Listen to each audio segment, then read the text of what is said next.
If you're thinking about dropshipping, do not do anything before watching this video. It goes back to 2016. I was a chief creative officer at a supplement brand that I had built around 4 years with two of my college buddies, and we had grown this company to nearly 8 figures. It was the first time I had ever reached a level of success in my life. I was so stoked on life. I was on cloud 9.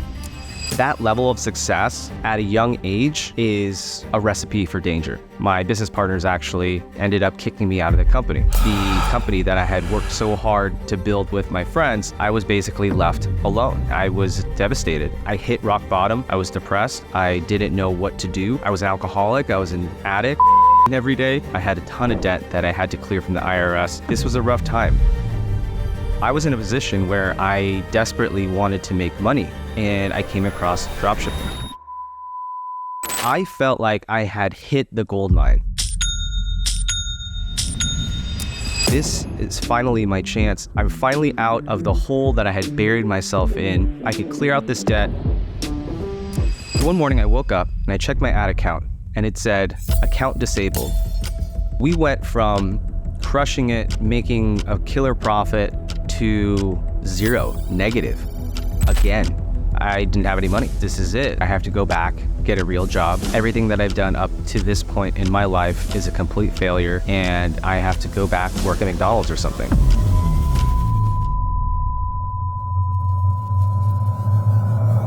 My name is John Felix Reyes. I've built multiple 7-figure businesses in e-com, in the creative space. You're gonna wanna stick to the very end because I'm gonna share with you 10 tips on starting your own dropshipping business and how to do it the right way and avoid the mistakes that I made. All right, let's do this.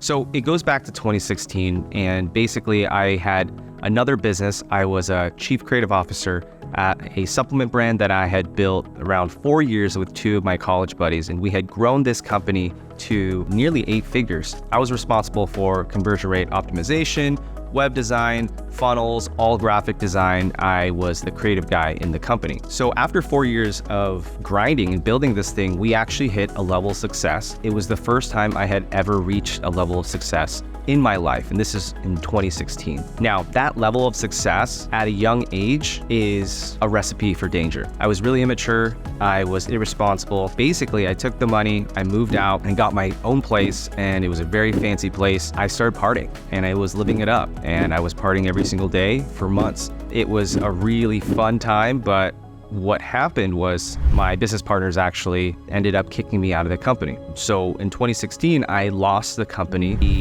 that I had worked so hard to build with my friends, and I was basically left alone. At this time in 2016, I was devastated. I hit rock bottom. I was depressed. I didn't know what to do. I was an alcoholic. I was an addict. I was doing every day. This was a rough time. No, I didn't realize it, but I didn't have the skills required to basically start my own business because my other partners were doing it. I had a lot of debt. I had a ton of debt that I had to clear from the IRS. Money that I was supposed to be paying in taxes, but I was actually spending.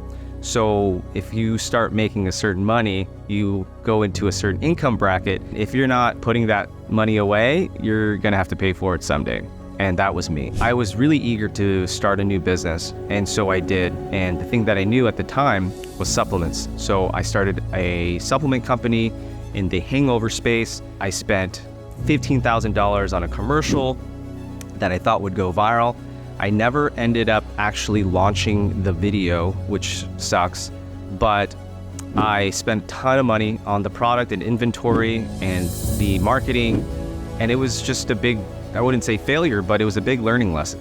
I never really got my money back from doing any of that stuff. So I was in a position where I desperately wanted to make money, and I came across dropshipping. I saw a lot of people promoting it on Facebook. I saw a lot of YouTube videos. I stumbled upon Jordan Welch, Ecom Hunt, Mordecai, the founder of Ecom Hunt, as well as Maxwell Finn. And all these people were teaching dropshipping or Facebook ads to some degree. And what really caught my eye about it is because I had come from the inventory world where you have to buy product and then you house inventory. But with dropshipping, you don't have to house any inventory. So this allowed me to basically create a new business without having to invest any money. And so that's why it was a really, really interesting business model for me. Going into it, I just went headfirst into learning everything I possibly could about dropshipping, Facebook ad, product research, scaling your products, whatever. I decided, okay, I'm just gonna do it. So I had nothing to lose at this point, literally. So this is the time in 2017 when fidget spinners were a big deal. And I don't know if that's ever gonna come back, but it was that time. Everyone was dropshipping fidget spinners and all these other silly products. I just wanted to jump on the bandwagon.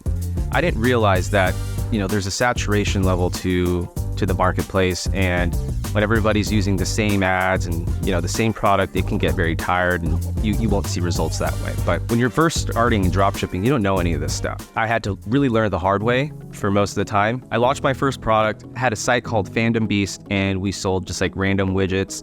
There was a camera cup holder, that was my first product.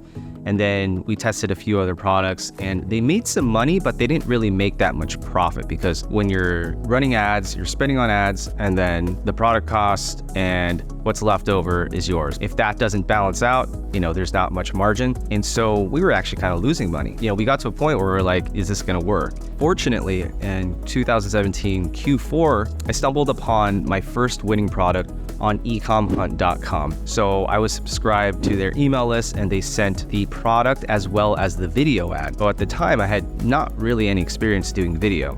So I took the video and I ran it and it was making sales. And I didn't realize that it was a winning product until a few weeks into it. So in Facebook, I just saw that it was profitable and I just kept increasing the budget. And eventually I realized, hey, this is a winning product. There's a ton of social proof on the ads. It's profitable. It was time to scale. So I ended up scaling it, and scaling on Facebook at that time was a lot different than what it is today. But I was on Facebook ads all day, all night, just tirelessly, like changing budgets, duplicating ad sets, killing ad sets, and it was just so much work to be in the ad account, and it just wasn't something that I really loved doing. But regardless, I had to do it and I had to learn. I went in there. We ended up hitting around $10,000 per day with this product, and we had scaled it for well over a month or two. It was insanely profitable. Now, the problem was the product quality was so bad and inconsistent that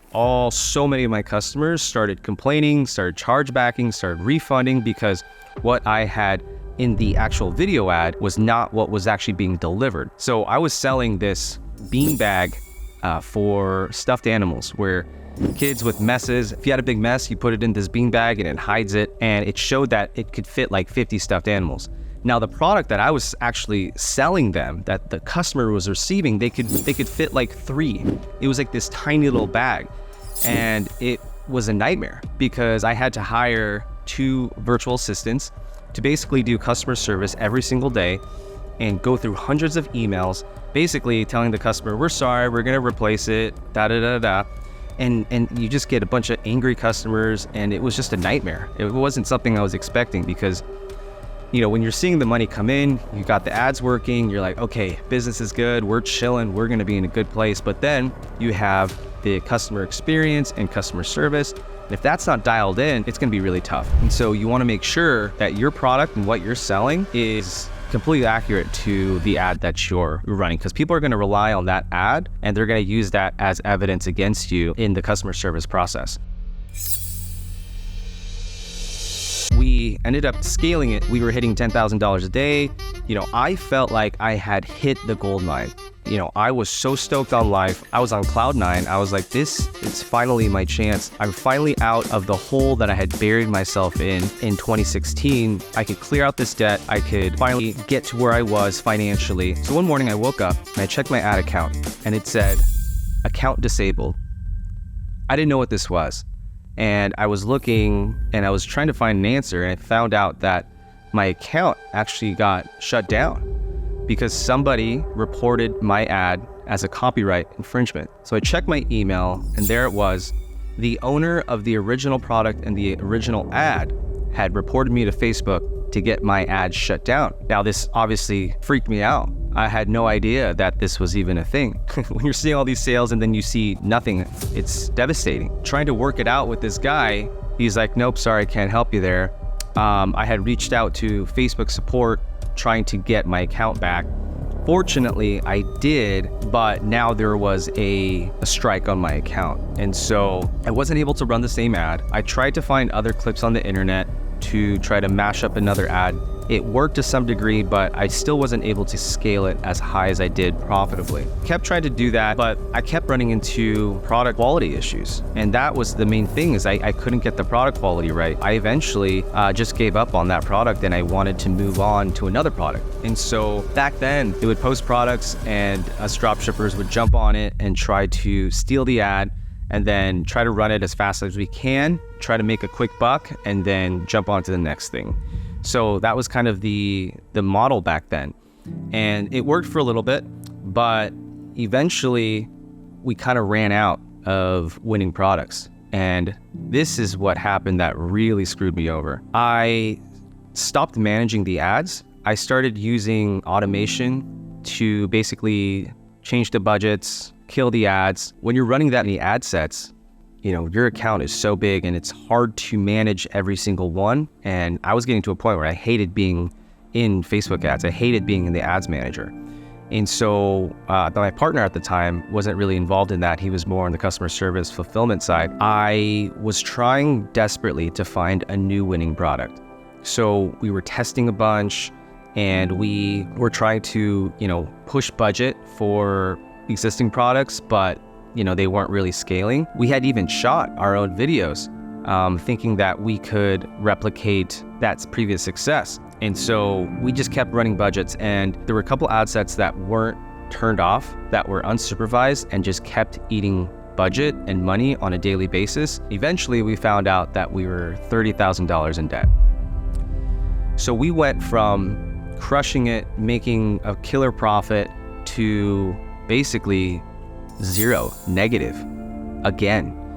And this was devastating. I remember waking up one morning and seeing negative $2,000 in my account, because that's how much the ad spend was. I didn't have any money. And I was like, this is it. Like, I have to go back, get a real job. Everything that I've done up to this point in my life is a complete failure, and I have to go back and just work at McDonald's or something. So I freaked out, and I reached out to my friends. I was like, hey, can I get a job? I have no money. And I was looking for opportunities left and right, because I was like, I got to stop this drop shipping thing. This is not working out for me. That's actually when it dawned on me, the opportunity. Because I was in such a desperate place, looking for a solution and get me out of this hole, I saw the opportunity, because so many people were just stealing ads, stealing videos, as was I. And, getting caught and getting my account disabled basically killed it for me. And so I wanted to create an opportunity for dropshippers to get custom video ads that they can run, that they can scale without ever running into this issue again, like myself. And that's when I had the idea to post a video in a very popular Facebook group called Ecom Empires, telling everybody that I was going to create the very first custom video ad production company. And I was selling videos for $99. So before I even created the business, I put myself out there, put myself accountable for it, and validated the idea. And all these people were like, yeah, that's a great idea, man. You're going to make way more doing that than you will drop shipping. And I knew a couple people at the time. I had a little bit of camera skills from shooting my own dropshipping videos, and I said, screw it, I'm just gonna do it. I did it. I built the site, I ran some ads, I told everybody about it, and it worked. That was about 5 years ago. Long story short, I took the lesson and the failure as an opportunity to create something new in the marketplace that had never been done before. And that company is called EcomVids. To today, we've shot over 7,000 video ads, and I had grown and scaled a team to over 50 employees at one point. And so I'm still running that business, but it's a lot different than what it was back then. So here's 10 tips if you want to get started in dropshipping. Tip number 1, products never die. They only get recycled. You'll see, even when I started, some of the same products that were launched back then are still winning products today. What defines a winning product is a product that solves problems. So you want to be looking for products that solve problems, not really trendy products, those are going to die, but evergreen products. Tip number 2, it is all about the creative. It is all about the ad that you're running. That is how you deliver the angle, the messaging, and the engagement that you need to actually profitably scale any type of dropshipping campaign. It is in the creative. So a winning creative is going to generate you all the results, mostly for your business, and focus on that first. Number 3, do not steal without permission. I know tons of dropshippers who just rip ads. They've ripped ads from us and our company over the years, and I see my ads floating around the internet. Honestly, it's just, the lack of integrity. I did it myself before, and this is why I don't like it and I don't support it. If you do take content without permission and you start to find results, immediately reinvest that money into original content, because when you have original content, you prevent the risk of getting shut down, making a lot of people angry. You differentiate yourself from any of the other ads in the space. Number 4, like I said, get original content as soon as you can afford it. You can do EGC creators, you can shoot it yourself, you can hire a video production company, you can talk to the supplier. There's a lot of ways that you can get original content. I teach video editing and I provide video ad templates for my company AdsRx. If you're ever interested in that, go check it out. There's a link below, and get on that as soon as you have the resources. Number 5, check the product quality before shipping it out to your customers. I always bought the products from AliExpress and had them sent to my house to really measure the effectiveness of the product. Because if you don't, then you're just selling a piece of shit to customers, and they're gonna be pissed, and they're gonna have to wait 3 to 4 weeks just to get a product that is garbage. And that is the one thing about dropshipping that is so bad, is people wait a long time for a shitty product. So don't be that. If you want to actually succeed in dropshipping, buy the product, or ask the supplier to send you content around the product, and just make sure you can validate its quality, because quality is everything. That's how you're going to keep customers. Number 6, don't force success with your products or with your video ads. If a product works, you'll know right away. If an ad works, you'll know right away. If there's demand, you'll know right away. Don't go spending money trying to make a failing ad work.